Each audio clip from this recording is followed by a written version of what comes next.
Hi friends, welcome to Sumee's kitchen. இன்னைக்கு வந்து Deepavali special snacks தான் பார்க்க போறோம். முறுக்கு தான் செய்ய போறோம். பொட்டுக்கடலையை வச்சு எப்படி முறுக்கு செய்யலாம்னு பார்க்கலாம். வாங்க வீடியோக்குள்ள போலாம். முறுக்கு செய்யறதுக்கு என்னென்ன தேவைன்னு பார்த்துக்கலாம். ஃபர்ஸ்ட் அதுக்கு வந்து அரிசி மாவு வந்து நான் இந்த கப்பில் மெஷர் பண்ணி 3 கப்பு வந்து அரிசி மாவு எடுத்துக்க போறேன். இதே கப்பில் 1 கப்பு வந்து பொட்டுக்கடலை மாவு சேர்த்துக்க போகிறேன். அதுக்கப்புறமா வந்து 1 டீஸ்பூன் வந்து ஜீரகம், 1 டீஸ்பூன் வந்து பெருங்காயத்தூள் சேர்த்துக்கோங்க. அதுக்கப்புறம் வந்து தேவையான உப்பு, அப்புறமா வந்து வெண்ணெயை வந்து உருக்கி வச்சுருக்கேன். ஒரு 2 டேபிள் ஸ்பூன் அளவுக்கு வெண்ணெய். இவ்வளோ தான் இதுக்கு தேவையான பொருட்கள். வாங்க எப்படி செய்யலான்னு பார்க்கலாம். இப்போ வந்து 3 கப்பு அளவுக்கு அரிசி மாவு எடுத்துக்கிட்டேன். இதே கப்பில் நான் 1 கப்பு வந்து பொட்டுக்கடலை மாவு சேர்த்துக்கிறேன். இந்த 2 மாவு கூட 1/4 டீஸ்பூன் அளவுக்கு பெருங்காயத்தூள்,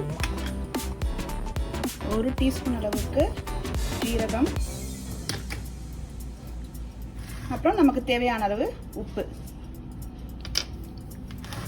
இப்போ இது எல்லாத்தையும் வந்து நல்லா கலந்து விட்டுக்கலாம். நம்ம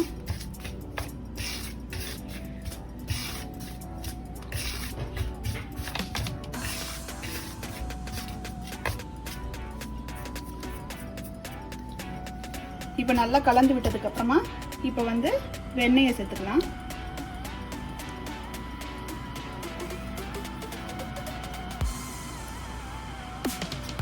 வெண்ணெயை சேர்த்து நல்லா கலந்துக்கிட்டு இந்த மாதிரி நல்லா உதிரியா இந்த மாதிரி செஞ்சு விட்டுக்கணும். வெண்ணெய் வந்து எல்லா மாவுலையும் நல்லா கலந்துக்கிற மாதிரி இருக்கணும்.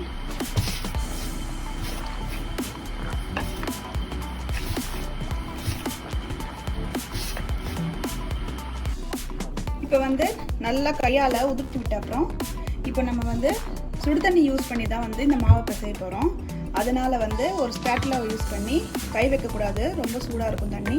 அதனால ஒரு ஸ்பேட்டுலாவை யூஸ் பண்ணி இப்போ வந்து தேவையான அளவு தண்ணி விட்டு நம்ம வந்து இந்த மாவை நல்லா பிசைஞ்சிக்கலாம்.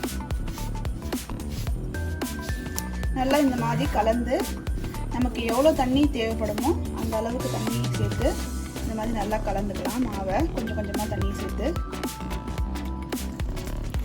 தண்ணி வந்து ஒரு மாவுக்கு ஒரு மாதிரி தேவைப்படும். சிலருக்கு வந்து கொஞ்சம் அதிகமாக தேவைப்படும் தண்ணி, சிலருக்கு வந்து கொஞ்சம் கம்மியாக தேவைப்படும். அது வந்து மாவோட பதத்தை பொறுத்து தான் இருக்கு.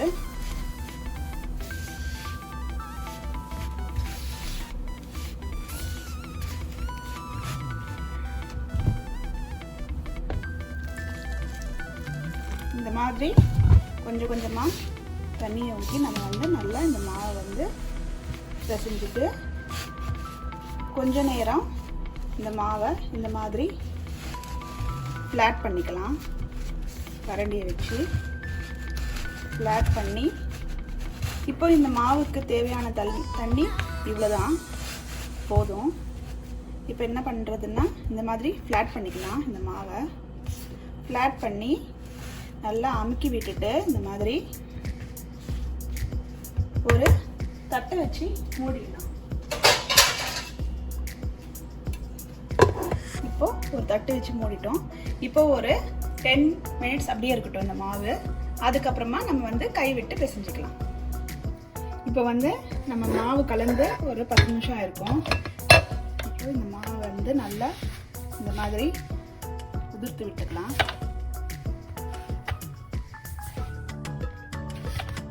பார்த்தீங்களா,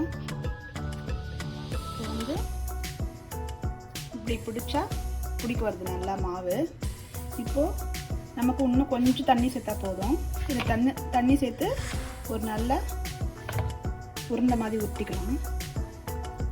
இன்னும் கொஞ்சமாக தண்ணி சேர்த்து இது கூடயே வந்து நான் வந்து உருட்டிக்கிறேன். இப்போ இந்த மாதிரி நல்லா பிசைஞ்சிக்கலாம் மாவை. ஒரு 5 நிமிஷம் நீங்கள் நல்லா கைவிட்டு பிசைங்க.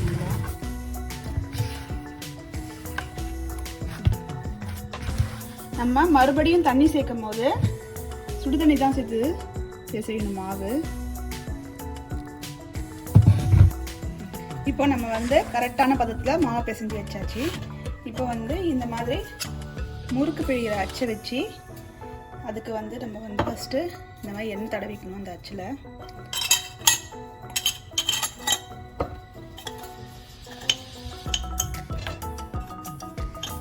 இந்த மாதிரி நல்லா எல்லா பக்கத்துலேயும் படுற மாதிரி நல்லா அச்சில் வந்து எண்ணெய் தடவிட்டு அதுக்கப்புறமா இதை வந்து ஒரு சின்ன உருண்டை அளவுக்கு நல்லா நம்ம கைக்கு வந்து எவ்வளோ தேவைப்படுதோ அந்த அளவுக்கு இந்த மாதிரி உருட்டிட்டு இதில் வந்து இது பெருசுன்றதால ஒரு 2 உருண்டை பிடிக்கும் இதில். அதனால் 2 உருண்டை வந்து உருட்டி அதில் போட்டுட்டு நம்ம வந்து இப்போ வந்து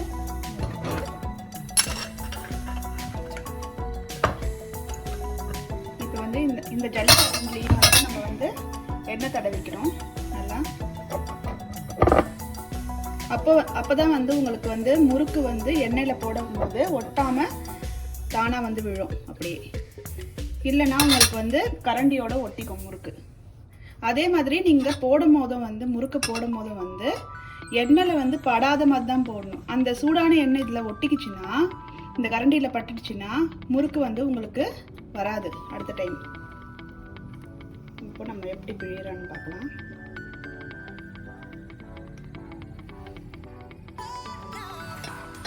இந்த மாதிரி நம்ம ஒன்று ஒன்றா முறுக்கை பிழிஞ்சுக்கலாம். இப்போ நம்ம வந்து ஒரு கடாயில் எண்ணெயை ஊற்றி எண்ணெயை நல்லா சூடானதும் இந்த மாதிரி குட்டியாக ஒரு உருண்டையை போட்டு பார்க்கலாம். இப்போ நல்லா எண்ணெய் நல்லா சூடாயிடுச்சு. இப்போ வந்து நம்ம ஒன்று ஒன்றா முறுக்கு போடணும். பார்த்தீங்களா எப்படி ஒட்டாமல் வருது பாருங்க. நீங்கள் வந்து இந்த எண்ணெயில் வந்து இதை தொட்டுட்டிங்கன்னா இது வந்து ஒட்டிக்கும். அடுத்த டைம் நீங்கள் இதில் முறுக்கு பிழியும் போது அந்த சூடில் இருக்கிறதால இதில் வந்து ஒட்டிக்கும் முறுக்கு. அதனால் நீங்கள் வந்து இதை வந்து சூடான எண்ணெயில் படாத மாதிரி தான் போடணும். நீங்கள் இப்போ இந்த முறுக்கு வந்து தானாக எழும்பி மேலே வரும். அதுக்கப்புறமா நம்ம திருப்பி போட்டுக்கலாம். இப்போ வந்து பார்த்தீங்களா, ஃபஸ்ட்டு போடும்போது நம்ம நிறைய பபிள்ஸ் வந்துருக்கோம். இப்போ பாருங்கள் எண்ணெயில் இப்போ பபிள்ஸ் வந்து கம்மியாயிடுச்சு. இப்போ இந்த ஸ்டேஜில் நம்ம வந்து என்ன பண்ணுறதுன்னா முறுக்கை வந்து திருப்பி போட்டுக்கலாம்.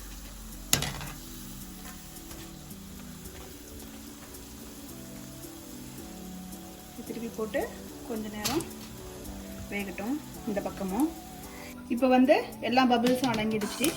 இப்போ பார்த்தீங்கன்னா முறுக்கு வந்து நமக்கு கரெக்டான கலரில் இருக்குது. இப்போ இந்த ஸ்டேஜில் நம்ம முறுக்கை வெளில எடுத்துக்கலாம்.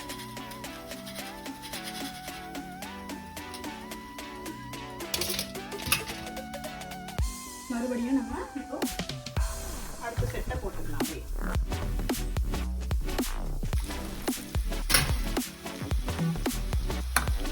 இதே மாதிரி மேலோட்டமாக தான் நீங்கள் கரண்டியை திருப்பணும். எண்ணெய்க்குள்ளே படுற மாதிரி குட்டை போடணும்.